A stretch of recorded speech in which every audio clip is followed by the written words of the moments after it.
आज का हमारा टॉपिक है मार्केटिंग के अंतर्गत विपणन मिश्रण कि विपणन मिश्रण जो है ये क्या होता है, इसके तत्व कौन कौन से हैं। देखिए, विपणन मिश्रण जो होता है ये विभिन्न घटकों से मिल कर के बना होता है। विपणन मिश्रण के बारे में हम देखेंगे, विपणन मिश्रण क्या है और उसके मुख्य तत्व कौन कौन से हैं। तो विपणन मिश्रण के अंतर्गत हम देखते हैं क्या कि विपणन मिश्रण जो है ये विभिन्न घटकों का सम्मिश्रण होता है और ये विभिन्न घटक वस्तु, मूल्य, संवर्धन और भौतिक वितरण से संबंधित होते हैं। विपणन मिश्रण क्या होता है?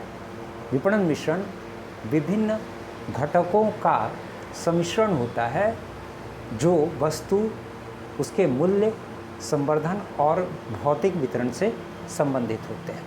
विपणन मिश्रण की परिभाषा विभिन्न विद्वानों के द्वारा जो दी गई है उसमें प्रोफेसर एस डाबर हैं और स्टैंटन है। प्रोफेसर एस डाबर का क्या कहना है कि विपणन मिश्रण निर्माता द्वारा बाजार में सफलता प्राप्त करने में प्रयुक्त होने वाली रणनीति है। विपणन मिश्रण क्या है एस डाबर के अनुसार?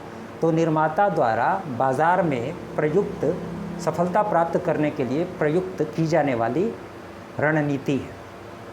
स्टैंटन ने क्या कहा है?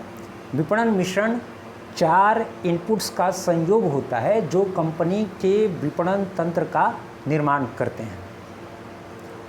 स्टैंटन ने क्या कहा है कि विपणन मिश्रण जो है ये 4 इनपुट्स का संयोग होता है जो कंपनी के विपणन तंत्र का निर्माण करते हैं। तो इस तरीके से इन दोनों कंक्लूजन को जब हम यहाँ देखते हैं तो विपणन मिश्रण क्या है? विपणन मिश्रण वस्तु, मूल्य, संवर्धन और भौतिक वितरण से संबंधित घटकों का सम्मिश्रण है। अब चलते हैं हम विपणन मिश्रण के तत्वों के तरफ। विपणन मिश्रण के तत्व कौन कौन से हैं? तो विपणन मिश्रण के तत्वों को मैकार्थी ने भी बताया है, लिप्सन और डार्लिंग ने भी बताया है।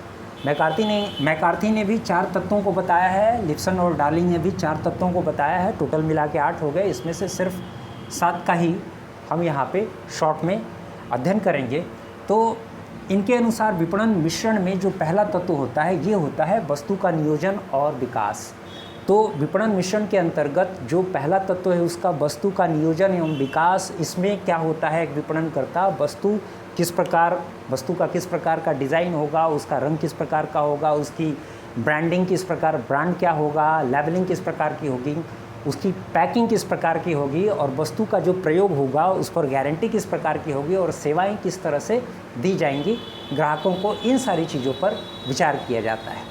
दूसरा जो इसका तत्व है विपणन मिश्रण का ये है मूल्य निर्धारण। वस्तु का जो मूल्य निर्धारण किया जाता है, इस वस्तु का मूल्य निर्धारण इस तरीके से किया जाता है कि प्रतियोगिता में जो मूल्यों से संबंधित प्रतियोगिता वस्तु की होती है उसमें वस्तु आपकी एक विपणनकर्ता की वस्तु टिकी हुई रह सके और वह उस पर विक्रय द्वारा लाभ भी प्राप्त कर सके। तीसरा जो इसका तत्व है विपणन मिश्रण का ये है वितरण मार्ग। वितरण मार्ग के अंतर्गत क्या होता है?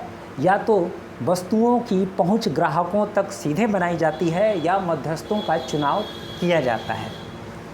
चौथा जो तत्व है विपणन मिश्रण का ये है विक्रय शक्ति। विक्रय शक्ति के अंतर्गत क्या होता है कि विक्रय शक्ति के अंतर्गत विभिन्न विक्रेताओं से संपर्क स्थापित किया जाता है विपणनकर्ता द्वारा वस्तुओं को बेचने के लिए ग्राहकों को।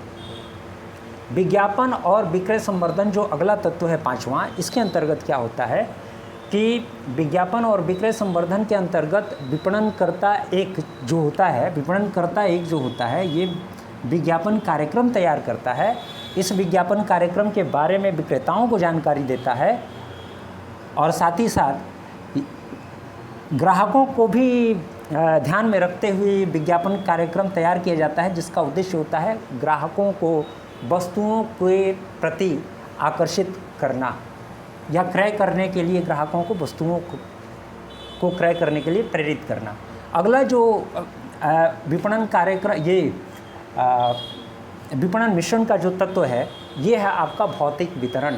भौतिक वितरण के अंतर्गत वस्तुओं के परिवहन, भंडारण और संग्रह की व्यवस्था इस प्रकार से की जाती है कि वस्तु कम लागत पर ग्राहकों तक पहुंच सके उसकी लागतें कम हो सकें। अन्यथा वितरण माध्यमों में किसी प्रकार का आवश्यकता से अधिक खर्च होने का खामियाजा ये हो सकता है कि उसकी लागत भी बढ़ सकती है। अब है अगला आपका विपणन अनुसंधान। तो विपणन अनुसंधान के अंतर्गत जो विपणनकर्ता होता है ये वस्तु के विक्रय की संभावनाओं का सर्वेक्षण करता है। आने वाले दिनों में वस्तु की मांग क्या होगी, उसकी आपूर्ति कितनी चाहिए होती है, इसलिए वो विपणन अनुसंधान भी करता है।